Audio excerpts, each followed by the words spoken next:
먼저 오늘의 날씨부터 한번 말해야 될 것 같습니다. 오늘 이곳 경북 의성은요, 최저가 7도로 시작했고 아마 몇 시간 후 하루 중 낮 기온이 가장 많이 오를 오후 2시에서 4시 사이에 무게란 말을 한번 강조하겠습니다. 무려 28도까지 오른다고 되어 있습니다. 그 예보가 실감 나는 것이 지금 나그네가 시원한 나무 그늘에 앉아 있습니다. 여기는 달밤말레이 체육공원이고요. 시원한 솔숲 아래 나무 벤치에 앉아 있는데도 오늘의 최고 기온이 그렇게 올라간다는 걸 어떤 느낌으로 알 수 있는 것 같습니다. 이맘때 되면요, 자연에서는 사람을 괴롭히는 미세한 존재가 있습니다. 아직 모기 중에서도 진모기와 달리 우리가 흔히 산모기라고 하는 것은 백과사전에 의하면은 산모기라는 표현 대신 순모기라고 되어 있습니다. 순모기란 생명체는 그것 없는 곤충입니다. 사람의 피를 흡혈하는 아주 어찌 보면은 크기는 우리 사람에 비하면 정말 보잘것없죠. 순모기의 처지에서는 아마 아무리 작은 사람도 모기를 치구라 하면은 사람은 아마 태양계쯤 될 것입니다. 그렇게 작은 순모기에 물려본 사람은, 또 그 고통에 시달려 본 사람은 하찮게 여기는 그 작은 벌레가 무섭다는 걸 알게 될 것입니다.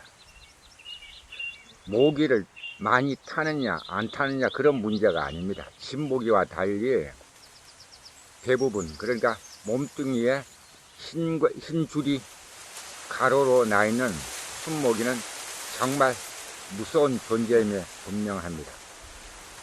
또 그런가 하면 직접 순모기처럼 직접 사람의 피를 빨지는 않지만 아주 귀찮고 성가시게 하는 존재가 있는데요, 지금 나그네를 화면에 담고 있는 스마트폰 앞면에 그 작은 생명체가 달라붙어 있습니다.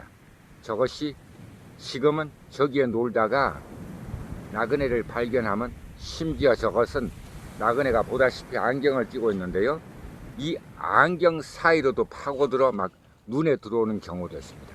더한 경우는요, 귀 속, 저 생명체는 이상하게 사람의 눈과 귀를 집중적으로 공격합니다. 지금 가까이 하나가 왔습니다.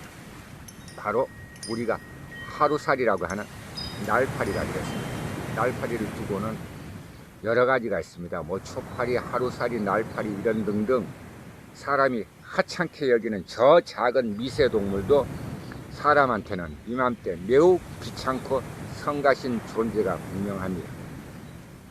자, 이제부터는요, 나그네가 순모기와 하루살이보다 더 무서워하는 존재가 있는데요, 가끔 작년에도 나그네가 벌에 쏘인 적이 있습니다. 벌 중에서도 꿀벌의 독침은 사실은 정확하게 말하면 앙컷의 산란관이 됩니다. 알을 낳는 산란관인데요, 꿀벌의 산란관에 쏘이면은 어지간한 사람은 이내 가렵고, 몹시 가렵습니다. 몹시 가렵고 벌겋게, 쏘인 부분이 벌겋게 달아오르면서 약간 사람에 따라 다른데요, 정도의 차이는 있겠습니다만은 꿀벌에 쏘여도 쏘인 부분이 이내 가렵고, 몹시 가렵고 벌겋게 피부가 달아오르면서 퉁퉁 붓습니다. 꿀벌도 하물며 그러할진데 말벌에 나그네가 거의 해마다 한 번씩 쏘이는데요. 그건 뭐 나그네의 부주의에 의해서라기보다 사실 그렇습니다. 여기 달밤 말리에서 말벌이 쏘인 적은 없습니다. 바로 행복충전소 비해당에서 말벌에 작년에도 쏘였는데요. 말벌도 종류가 여러 가지가 있습니다. 말벌에 쏘이면은 심지어 어떤 사람은 이런 말을 한 게 있는데 그 사실 여부는 모릅니다. 인터넷 검색 결과이고요. 말벌의 독이 꿀벌의 몇백 배가 강하답니다. 그걸 나그네가 정말 실감했는데요. 말벌에 쏘이면은 꿀벌하고는 비교가 안 됩니다. 꿀벌에 쏘인 부위도 거의 한 일주일 가는데요. 말벌은 더합니다. 심지어 한 2년 전에는 끝내 말벌에 쏘였고 나그네 스스로 어떻게 약초로 의해서 한번 해결해 보려다가 도저히 견디지 못하고서 병원을 찾아간 적도 있었습니다. 하지만 병원에서 주사를 맞고 의사가 처방한 약방문을 들고 약국에서 약을 타 먹었는데도 일주일 이상 고생한 적이 있었습니다. 따라서 그 후에는 나그네가 이런 생각을 했는데요.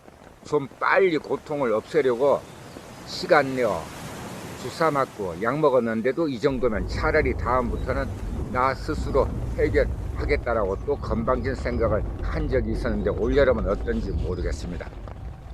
자, 지금 자연에서 이맘때 아직은 여름이 아닙니다. 여름이 아닌데 오늘의 낮 기온은 무려 이곳 의성이 28도까지 오른다고 하였으므로 뭐 사실 초여름이나 별반 다를 바 없습니다. 이제 여름이 되면은 나그네가 정말 무서워하는 생명체가 있습니다.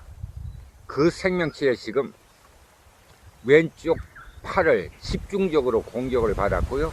그 연유는 알 수가 없습니다. 나그네가 아무리 조심해도 그 미세한 생명체, 그것도 사람의 순모기처럼 사람의 피를 빨아먹는 흡혈 동물입니다. 흡혈 동물 중에서도 그것은 흡혈벌레라고 하면 됩니다. 심지어 그것은 사람뿐 아니라 저 외에 움직이는 모든 생명체에 달라붙는 아주 정말 묘한 재주를 가졌는데요. 그걸 재주라고 좀 하기가 그렇습니다만 그 벌레 입장에서는 본능으로 다른 생명체의 피를 빨아 먹어야만 후손 있기를 할 수 있기에 거기까지는 나그네가 이해를 합니다. 하지만 그 벌레에 물려보지 않으면 절대 순모기 또는 꿀벌 또는 말벌 따위는 비교가 안 됩니다. 왜냐 하면요, 지금 날파리가 또 나그네를 귀찮게 하는데 말벌과 꿀벌 따위에 물리면은 일주일에서 좀 길게는 뭐 한 보름까지 생각합시다. 그러면은 물린 상처가 거의 표시나지 않습니다.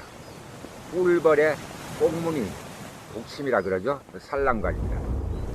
꿀벌과 말벌의 산란관이 나그네의 피부에 파고든 그 표시가 없어집니다.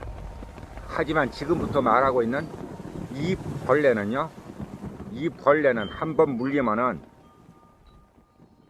몇 년 갑니다. 그 물린 부위가 상처가 몇 년이 지나도 그대로 남습니다. 거무튀튀하게 상처가 남고요. 한 1년이 지난 부위라 하더라도 어느 날 갑자기 또 가려울 수가 있습니다.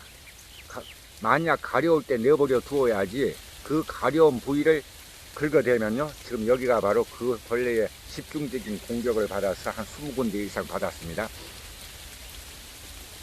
가려울 때 긁으면은 다시 또 진물이 납니다. 그 벌레의 독은 정말 무섭습니다. 나그네가 아직 뱀한테는 운이 좋아 물리지 않았습니다만은 심지어 물리지 않았으니까 나그네가 직접적으로 뱀독과 뱀보다 훨씬 작은 그 동물의 독을 비교할 수는 없습니다. 하지만 매우 무섭습니다. 그것한테 물리면 안 됩니다. 그것은 바로 야생 진드기입니다. 해마다 야생 진드기에 물려 사망사고도 나오고 있습니다. 만약 그것이 사람의 혈관을 공격한다면 정말 치명적입니다. 매년 작년에도 한 10여 곳에서 한 25 군데 되는 것 같습니다. 상처가 대충 그 정도 물렸고요. 작년 여름이 가기 전부터 나그네는 올 여름이 되면은 정말 옷도 그렇고 피부 노출, 특히 풀밭에서는 운동화나 이런 것보다는 될 수 있으면 가능하면 장화를 신고 완전 무장을 해야 되겠다고 벼르고 있었는데요. 아직 본격적으로 여름이 되기 시작 전인데요. 왼쪽 팔이 지금 화면에 보여드리기가 좀 징그럽습니다. 여기서부터 이 일대가 집중 공격을 받았습니다. 그러면 이 벌레가 바로 이 부분에 침투하지 않았을 것입니다. 분명히 여기 손등 아니면 손바닥을 타고 들어와서 나그네가 모르는 사이에, 그게 물기 전에는 워낙 작아서 찾아낼 수가 없습니다. 눈이 좋은 사람이라야 겨우 보일 정도고요. 아주 작습니다. 마치 그냥 펜촉으로 먹물을 떨어뜨리는 것 같이 그렇게 작습니다. 처음에는 그것이 만약 흡혈을 하는 상태에서 나그네는 빨리 발견해서 그걸 조치를 할 수가 있습니다.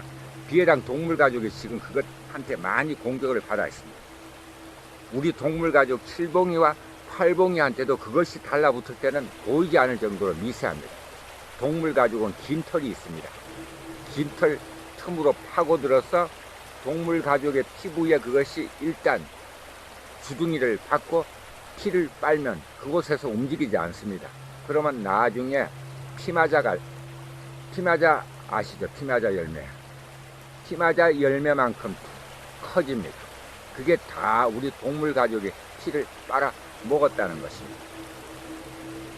개들은 스스로 그 벌레가 달라붙어도 발을 이용하여 어느 정도 발이 닿는 부분은 해결할 수 있지만 기속 같은데 내 발이 닿지 않는 곳에 그 벌레가 자리를 잡았다 그러면은 아주 미세한 그것이 피를 빨아서 피마다 열매처럼 커질 때까지 개들은 해결하지 못합니다.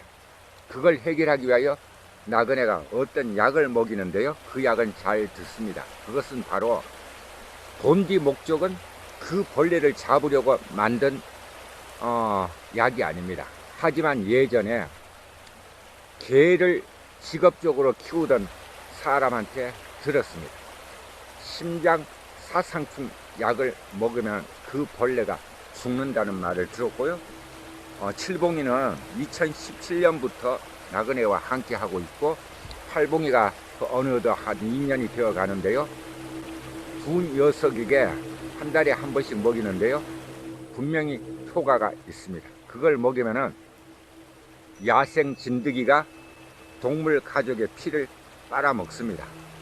빨아먹지만 어느 정도 빨아먹고는 새카맣게 타 죽어서 동물 가족의 몸에서 떨어집니다. 심지어 그것을 확인한 나그네가 이런 생각도 해봤습니다. 저 약을 7봉이와 8봉이가 아닌 나그네가 먹으면 어떨까? 그러면 이렇게 야생 진드기에 벌써 올해 아직 4월입니다. 4월에 지금 한 20곳 이상 집중 공격을 받아가지고 가려워도 너무 가렵습니다. 이걸 보여주기가 민망할 정도로 막 징그러운데요. 나그네가 나름대로 약초로 지금 다스리기도 있고 몹시 가렵습니다. 가장 좋은 방법은 고통을 몹시 가렵고 어떤 때는 좀 따끔따끔합니다. 가렵고 따끔따끔한 이 고통을 이겨내는 게 가장 좋습니다. 처음에 물렸을 때 그것도 모르고요. 한밤중에 자다가 몹시 가려워서 나그네가 막 너무 가려워서 팍팍 긁었더니 이건 손톱 자국입니다. 손톱 자국이 이렇게 피부를 타냈고요. 여기 불긋불긋한 것이 전부 야생 진드기한테 집중적으로 물렸습니다. 그런가 하면 오른팔은 깨끗합니다. 물리지 않은. 작년 여름에 이 벌레한테 많이 시달렸고, 올여름이 되면은 일단은 바깥 활동에서는 무조건 발에는 긴 장화, 바깥에서 입는 옷은 집안에 들이지 않기, 이런 식으로 나름대로 어떤 계획을 세웠는데도 그 계획을 실천하기도 전에 이렇게 집중적으로 야생 진드기의 공격을 받고 나니 정말 너무 작아도 너무 작은 그 벌레가, 나그네가 세상에서 제일 무서운 존재임이 틀림없습니다. 여러분도 야외 활동, 이건 날파리입니다. 이거는 이렇게 쫓아버리면 되고요. 부채 하나 가지고 다니면 이것은 간단하게 해결할 수 있습니다. 야생 진드기, 몸에 달라붙는 순간 알 수 없습니다. 하도 작아서 꼬물꼬물 기는 것도 느끼지 못합니다. 하지만 그것이 일단 피를 빨면 그때부터 알 수 있습니다. 그러면 얼른 가려운 부분에 잘 보이지 않을 것입니다. 그러면 직접 피부에 달라붙지 않을 수 있습니다. 그럴 때 다른 방법은 가려운 쪽, 바지 같으면 가령 무릎 정강이가 가려운 증상이 있다 그러면 얼른 바지를 벗어서 그 부분을 살펴보면요, 잘 안 보이면 눈이 나쁜 분들은 돋보기 같은 거, 아니면 요즘 스마트폰에 줌 기능을 하면 굳이 돋보기 사용하지 않아도 됩니다. 그렇게 확인해서 그 괘씸한 걸 먼저 그냥 손톱으로 이렇게 터뜨리든가, 나그네는 하도 괘씸하여 그거를요 라이터 불로 지져버립니다. 그것한테 물리지 마십시오. 정말 귀찮고 성가시지만 물리고 나면 무섭다는 생각이 절로 드는 야생 진드기 이야기를 길게 시원한 나무 그늘, 하지만 오늘 낮 기온이 높습니다. 이만 하겠습니다. 이제 한 대 피워야 될 시간이고요, 또 커피 한 잔 먹어야 될 시간이 된 것 같습니다. 마지막으로요, 한번 그것한테 부위를 살짝 보여드릴 텐데요, 좀 징그러울 겁니다.